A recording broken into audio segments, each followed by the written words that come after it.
There is a moment in every chosen one's life, a quiet, almost invisible moment where the universe decides to test whether you are paying attention. It doesn't announce itself with trumpets or lightning bolts. It doesn't arrive dressed in prophecy or wrapped in gold. It comes quietly, like a shadow moving across still water, like a breath you almost didn't notice taking. And in that moment, the entire machinery of existence pauses, recalibrates, and turns its ancient, knowing gaze directly toward you. Most people miss it. They're too busy scrolling, too busy worrying, too busy performing a version of life that was never truly theirs to begin with. But you are here, watching this, reading these words, and that is not an accident. Nothing about your path has ever been an accident. Not the struggles you survived, not the nights you thought would break you, not the seasons when you felt so invisible that you wondered if you were real at all. Every single moment in your timeline has been a carefully orchestrated signal, a divine breadcrumb left by something far greater than algorithms or artificial intelligence. And today, we are going to talk about what it truly means to be flagged, not by a social media team, not by a Silicon Valley billionaire's private analysts, but by the cosmos itself. We are going to talk about what it means when the world quietly acknowledges your power before you've even learned to acknowledge it yourself.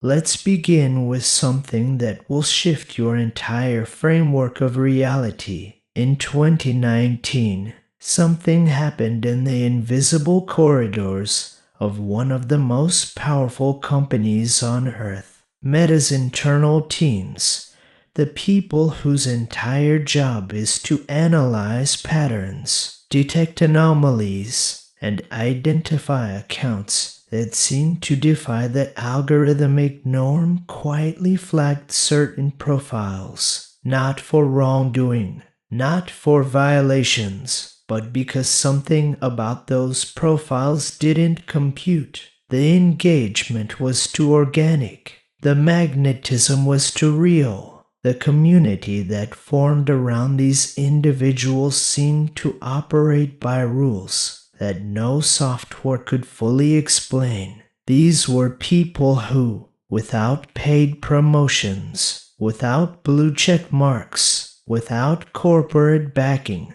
were drawing others toward them like light draws moss in the dark. The analysts couldn't quantify it. The machine learning models couldn't categorize it. And that, beloved, is the most important thing to understand about the chosen one.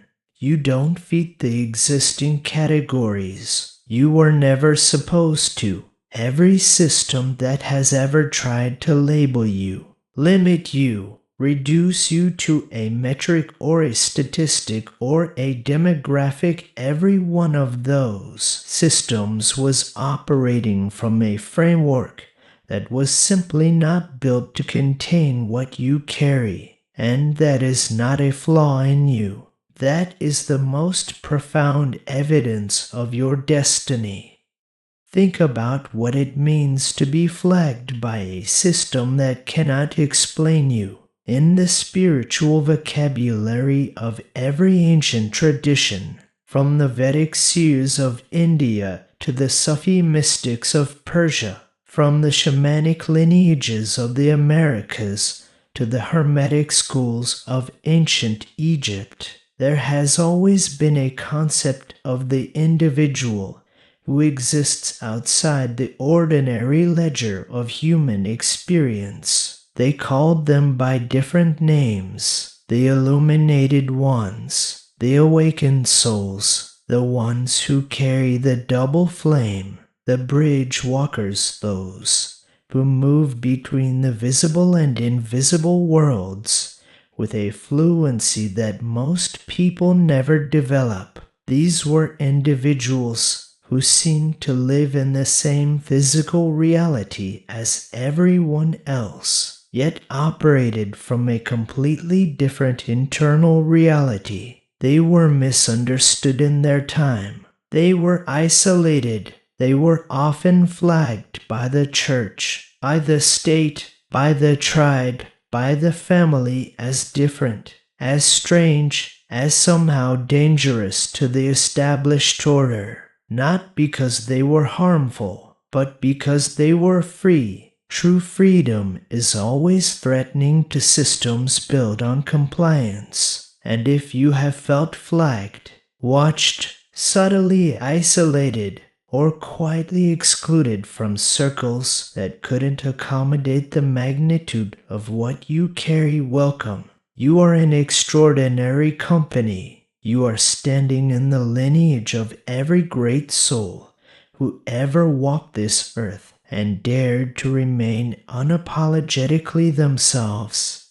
Now I want to speak to you about the year 2019 specifically, because there is something deeply significant about that year in the spiritual timeline of the collective awakening. Numerologically, 2019 reduced to the master number 12, the number of completion, of divine order, of the cosmic wheel turning.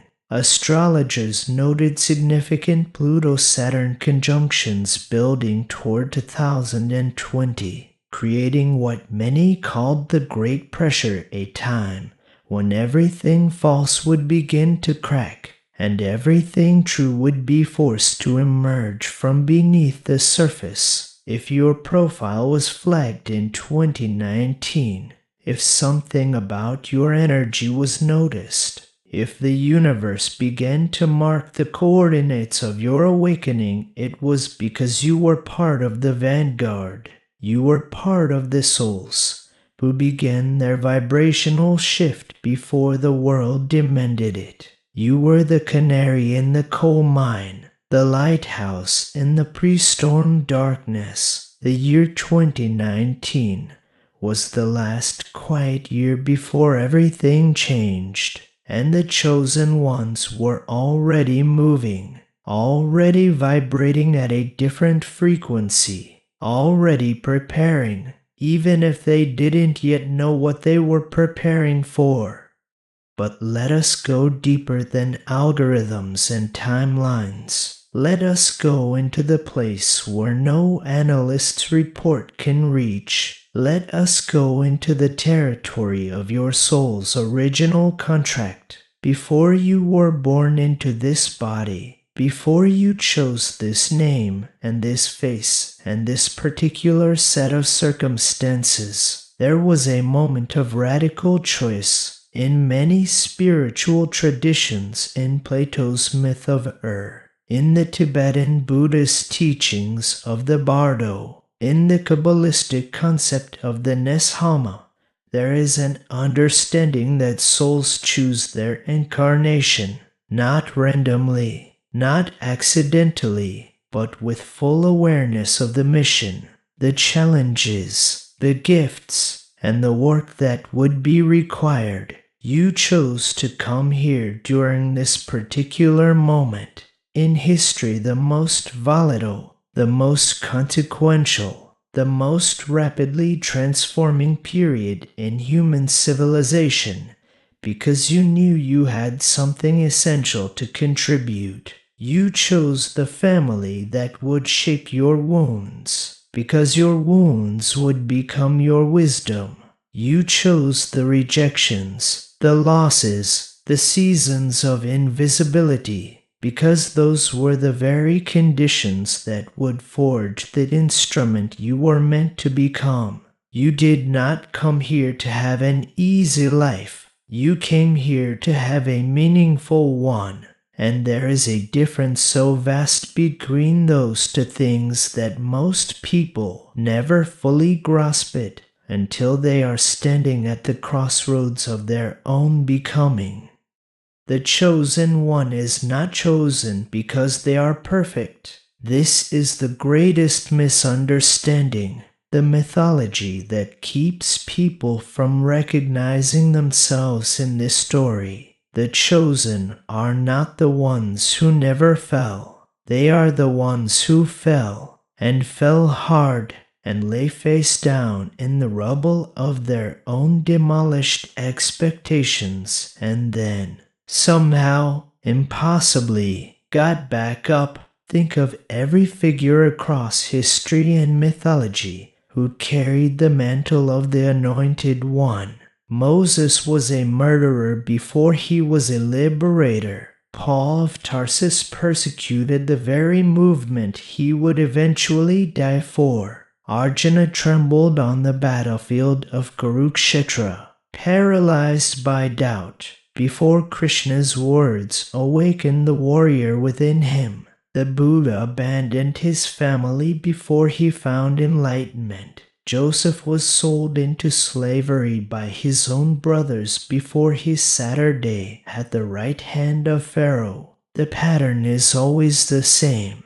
The descent before the ascent, the breaking before the breakthrough, the death of the false self before the resurrection of the true one. If your life has felt like an unrelenting series of losses, of starts that didn't finish, of doors that closed before you could walk through them, I need you to hear this. That is not evidence that you are not chosen. That is evidence that the choosing is real.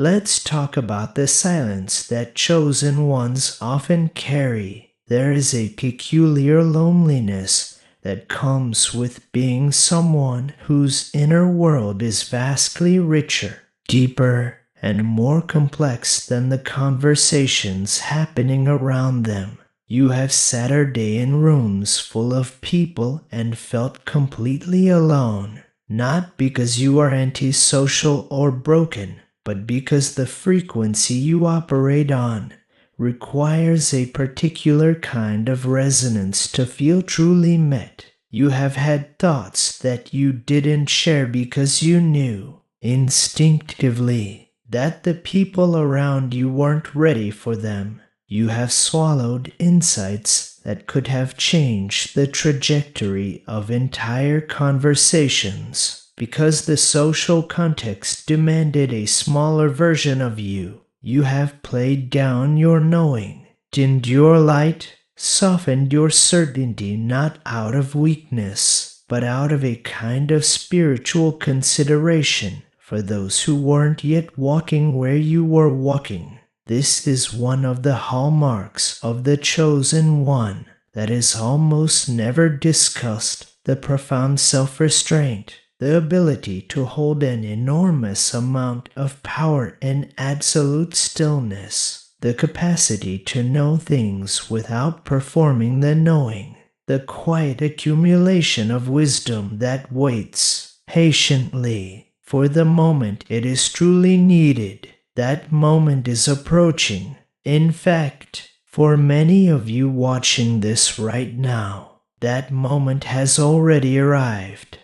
There are 7 signs that you have been spiritually flagged as a chosen one, and I want to walk through each one with you so that you can begin to recognize the map that has always been inscribed on your life. The first sign is chronic misalignment with the timeline of others. Chosen ones almost always feel like they are either too early or too late. Their gifts emerge before there is a context to hold them. Their visions arrive before the world has the vocabulary to understand them. They spend years, sometimes decades, feeling out of sync, not because they are behind, but because they are ahead. The second sign is an unusual relationship with suffering. Not that they suffer more than others, though often they do, but that their suffering seems to produce something. Every chosen one, you will ever encounter has the strange alchemy of turning their wounds into wisdom, their pain into purpose, their darkness into a light source for others. This is not something they decided to do. It is something that simply happens through them, almost involuntarily, like water finding its level. The third sign is an inexplicable magnetism that they themselves often cannot account for. People are drawn to them. Strangers tell them things they've never told anyone. Animals trust them instinctively. Children see them clearly. Without the social conditioning that makes adults complicated, there is something in the field around them, in their bioelectric presence, in their spiritual resonance, that others feel without being able to name. This is what the meta-analysts couldn't put in their reports. This is what the algorithm kept flagging without being able to explain. You cannot quantify the divine. You cannot reduce the sacred to a metric. And when something refuses to be quantified, it reveals the limits of the quantifying system, not the limits of the thing being measured. The fourth sign is a persistent sense of mission that resists all logical explanation. You have always known, even in your darkest hours, even when everything external contradicted it, that you are here for a reason. You couldn't always articulate the reason. Sometimes the certainty was so faint it was barely a whisper, but it never went completely silent. That whisper is not ego. That is the thread of your soul's original agreement, pulling you forward through every fog, every doubt, every season of what felt like absolute spiritual winter. The fifth sign is the pattern of near misses and inexplicable survivals. The accident that should have been fatal, but wasn't. The relationship that should have destroyed you, but instead catalyzed your awakening. The financial collapse that cleared the ground for something real to be built. The betrayal that shattered the version of you that was too comfortable, too small, too willing to settle. Chosen ones are not protected from difficulty, they are protected through it. There is a profound difference. The protection doesn't keep the fire away. It walks you through the fire and ensures that what emerges on the other side is more refined, more luminous, more truly yourself than anything that entered the flames. The sixth sign is an acute sensitivity to energy, to atmospheres, to the unspoken dynamics in any room or relationship. You feel things before they happen. You sense deception before it is declared. You perceive the emotional weather of a situation. The way a skilled navigator reads the actual weather, not by looking at what's visible, but by reading the subtle cues that precede the storm. This sensitivity has often been a source of pain, because you felt things others didn't notice, and were sometimes gaslit into doubting your own perception. But it is also one of your greatest gifts, and learning to trust it fully, without apology, is one of the pivotal initiations of your path. The seventh sign is the cyclical nature of your life's rhythms. Chosen ones tend to live in clear chapters, periods of intense building followed by sudden, complete endings, followed by seeming fallow times, followed by explosive rebirths. Their lives do not unfold in straight lines. They spiral, and each cycle brings them back to similar themes at a deeper level, with greater capacity. with tools they didn't have the last time the spiral came around. If you have looked back at your life and noticed these cycles, the deaths and rebirths, the losses that became launchpads, the endings that were really initiations in disguise, you are recognizing the signature of your own chosen path. This is not chaos. This is not bad luck. This is the divine curriculum, custom designed for the specific instrument you came here to be. And every repetition in the spiral is not a failure to learn. It is a deepening. It is the universe saying, you are ready for a more complete understanding of this lesson. You are strong enough now to hold the fuller truth.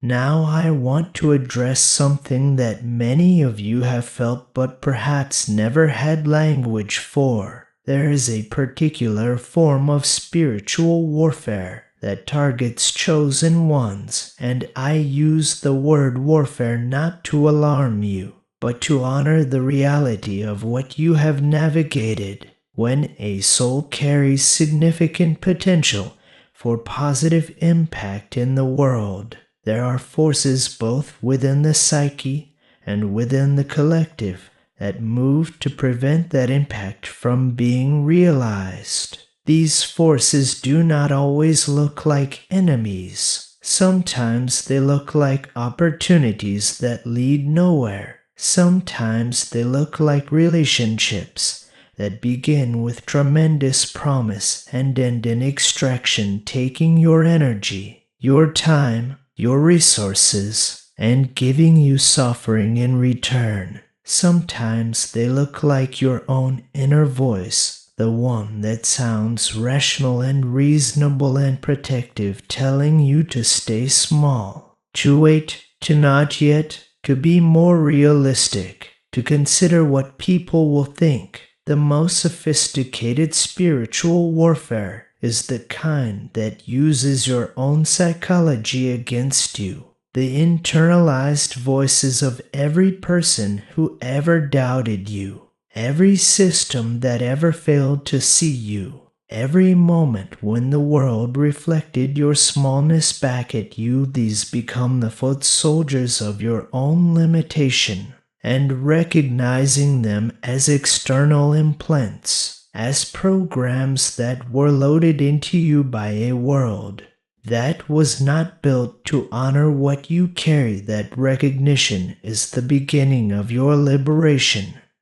Liberation looks different for every chosen one, because the prison is always custom built. For some of you, the prison is a career path that slowly suffocated the most alive parts of who you are, because someone, a parent, a teacher, a culture told you that what you truly loved was not practical, not profitable, not serious enough for someone with your intelligence. For some of you, the prison is a relationship dynamic where your light has been used to illuminate someone else's darkness without any reciprocal nourishment, a dynamic of spiritual service that masqueraded as love, but was actually a sophisticated form of energy extraction. For some of you, the prison is an identity that you constructed in response to old wounds and armor that protected the wounded child, but now prevents the awakened adult from being fully present, fully vulnerable, fully powerful. For all of you, the liberation follows the same essential sequence: recognition, then refusal, then the terrifying and exhilarating step of choosing yourself. Choosing yourself does not mean choosing ego. It does not mean selfishness or isolation.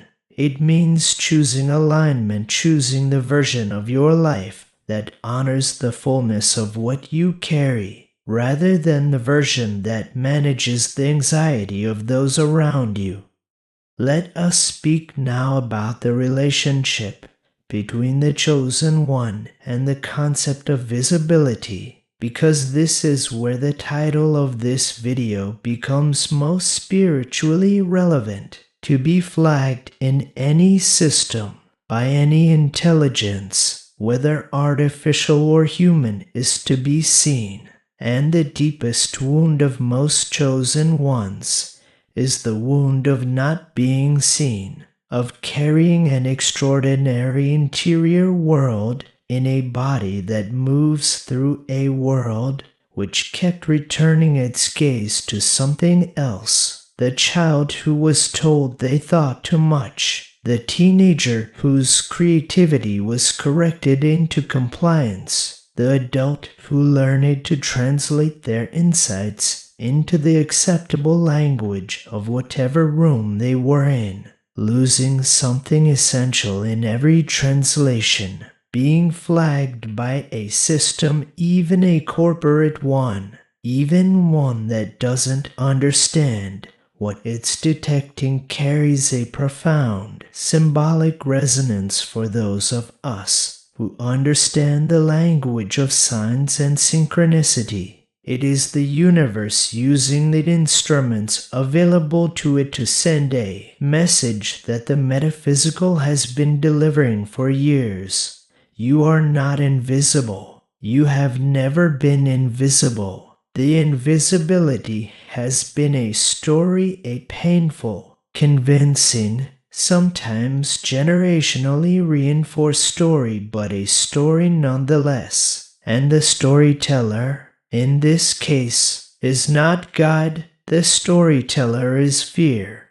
Fear is the single greatest enemy of the chosen one. Not external enemies, though those exist. Not the systems that try to continue, though those are real. Not even the sophisticated inner voices that have internalized the language of limitation. Beneath all of those is fear, the primordial, biological, sometimes spiritually amplified experience of being too much for the container that was available to you. When a child's aliveness exceeds the capacity of the adults around them to hold it, that child learns to manage the aliveness, to portion it out, to perform a smaller version of themselves that keeps the people they depend on comfortable and available. This is not a moral failure. This is survival intelligence. It is extraordinarily adaptive in the context for which it was designed, but it creates a template, a deeply grooved neural and spiritual template for continuously under-expressing yourself in service of the comfort of others. And then you grow up, and the others change. The parents become partners. The teachers become bosses. The childhood tribe becomes the social media audience, but the template persists, and you keep making yourself manageable, keep making yourself legible, keep editing the wildness of your actual knowing into something that will not disturb anyone too much, until the day that every chosen one eventually arrives at, when the cost of that management exceeds the cost of finally being fully seen. That day is today. I want to say that with all the spiritual conviction I can bring to this moment. Whatever brought you to this video, whether it was the provocative title, whether it was an algorithmic recommendation, whether it was something a friend sent you at exactly the right time, whether it was your own restless soul searching for a particular frequency of permission, the fact that you are here at this moment reading these words is itself a form of flagging. You have been seen, not by me. I am simply a voice, a channel, a particular arrangement of language through which something older and wiser than any individual mind is attempting to reach you. You have been seen by the part of existence that has always known your name and what it wants to say to you through every metaphor and medium available through the flagged profile, through the number synchronicities you keep seeing, through the dreams that leave you with a feeling of vast importance you can't quite translate into waking language is simply this. It is time. It is time to stop managing your magnitude. It is time to stop translating your truth into something smaller than it is. It is time to stop waiting for external permission for the thing that was always already yours to do.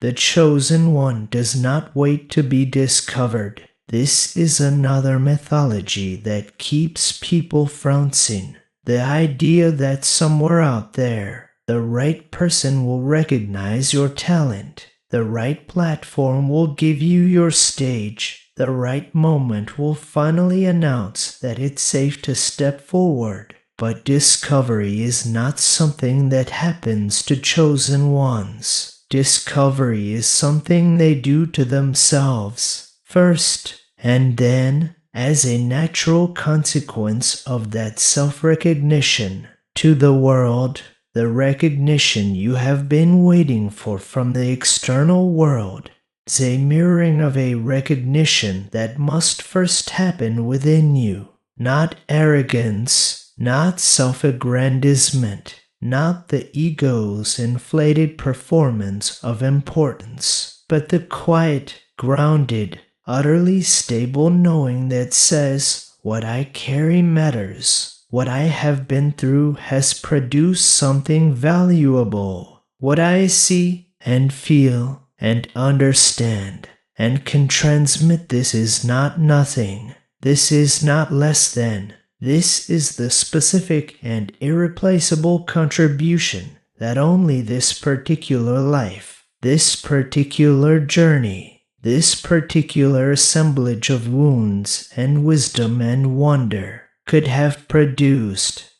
I want to speak to you now about the nature of divine timing, because so many chosen ones suffer unnecessarily when they misread delay as denial. The spiritual universe does not operate on human calendar logic. It does not recognize quarterly deadlines or 5-year plans. It works in cycles that span seasons, that span years, that sometimes span decades, because the preparation required for the magnitude of the mission cannot be rushed without compromising the instrument. A great musician does not resent the years of practice. A master craftsman does not consider the apprenticeship a detour, but a chosen one, conditioned by a culture that worships speed and celebrates early achievement,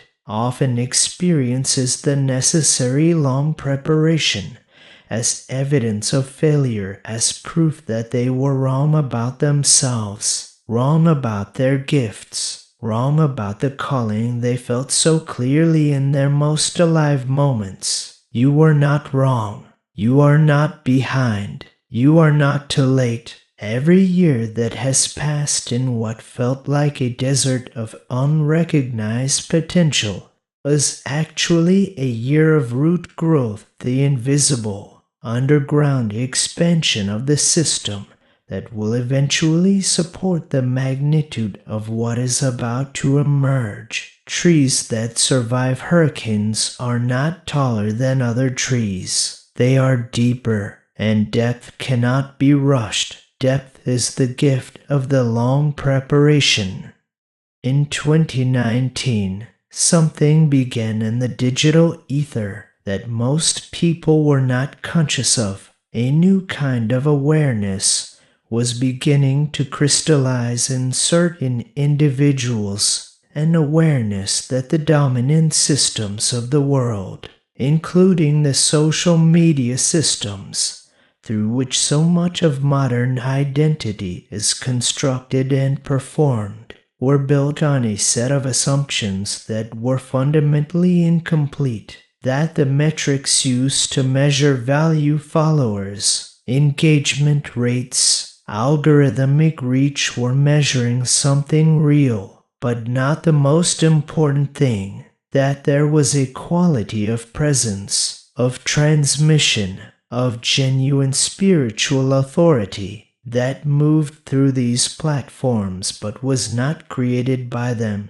and could not ultimately be contained by them. The individuals who carried this quality were flagged by the systems because they were anomalies. They produced effects that the system's models could not predict or replicate. And the most significant thing about an anomaly is not what it says about the system. It is what it reveals about the reality that the system was designed to model. Every anomaly is a message from a larger truth. Every unexplained effect is an invitation to expand the framework, and the chosen ones of the digital age, the ones whose presence defies the platform logic, whose impact exceeds the algorithmic explanation. They are the message. They are the invitation. They are the expanding framework made flesh. Let me tell you something about the nature of spiritual authority, because it is the quality that most distinguishes the genuine chosen one from the performed version. Spiritual authority is not charisma. It is not confidence in the ordinary sense of that word. It is not eloquence or beauty or the ability to command a room. Spiritual authority is what happens when a person has been through enough, has processed enough, has alchemized enough of their own darkness into light, that they no longer need external validation to know what is true. It is the quality of presence that requires no performance, the kind of knowing that doesn't need an audience, the capacity to hold space for others' pain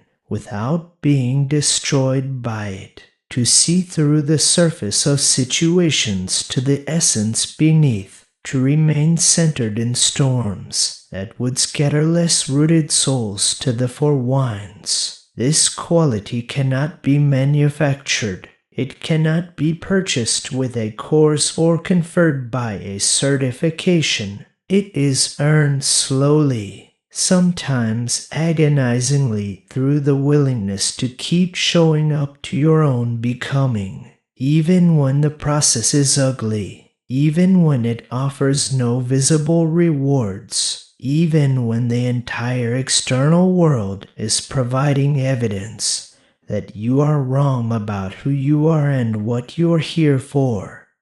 And here is what the external world will never tell you. The evidence it provides is not neutral. Every system, social, economic, cultural, algorithmic, has a vested interest in maintaining the status quo. Systems are conservative by nature. They are designed to perpetuate themselves. And when a chosen one begins to move in alignment with their actual gifts and calling, when they stop performing the identity that the system can process and begin expressing the truth that the system cannot categorize, the system pushes back, not out of malice, out of mechanical necessity. The algorithm doesn't hate you. The social system doesn't persecute you. They simply cannot accommodate the magnitude of what you are carrying, and their inability to accommodate you is not a reflection of your value. It is a reflection of their limitation. When the container is too small for the content, the solution is not to compress the content. The solution is to find or build a larger container, and that is precisely what the chosen ones of this generation are doing. They are building new containers, new frameworks, new systems of meaning and exchange and community that are large enough to hold the truth that the old systems cannot. I want to address the ones who are watching this from a place of deep doubt, the ones for whom these words sound beautiful but also terrifying because to believe them would require an upgrade of self-concept so radical that it feels, in this moment, more like fantasy than reality. I see you. I honor your doubt. Doubt is not the enemy of the chosen one. Doubt is the mechanism by which spiritual arrogance is continuously refined into spiritual humility, and spiritual humility is the quality that makes true power safe to carry. The chosen one who doubts themselves is actually demonstrating one of the essential capacities of the role, the refusal to be certain being the evidence of lived experience. The problem is when the doubt becomes a permanent residence rather than a temporary station, when it transforms from a healthy questioning into a chronic disqualification of your own knowing. The invitation, then, is not to replace doubt with certainty. It is to hold both, to carry the uncertainty about your specific path while maintaining the quiet, unshakable knowing about the reality of your gifts, your resilience, your depth, your readiness. You are allowed to not know what comes next. You are allowed to be scared. You are allowed to feel unready and uncertain and sometimes overwhelmed by the magnitude of what stirs in you. And all of that is completely compatible with being exactly who I am describing. Let us return now to the specific alchemy of this moment in history, because context matters enormously when we are trying to understand the significance of individual spiritual paths. You are alive at a time when the entire civilizational operating system is being rewritten. Every institution that has organized human life for the past 500 years, the political, the economic, the religious, the educational, the media, is in various stages of fundamental transformation. Some of these institutions are breaking down. Some are being reimagined. Some are being replaced by emergent forms that we don't yet have adequate names for. This is not a crisis in the ordinary sense of that word. In the original Greek, crisis means a decisive moment, a turning point, where the trajectory of something is determined by the choices made in that exact window of time. We are living in a planetary crisis, a civilizational decisive moment, and the souls who chose to be here for this, the ones who came in with the specific gifts, the specific resilience, the specific vibrational capacity required to help navigate this transition. They are the chosen ones of this generation, not chosen to be exempt from the difficulty, chosen to walk through it in a way that creates a path others can follow.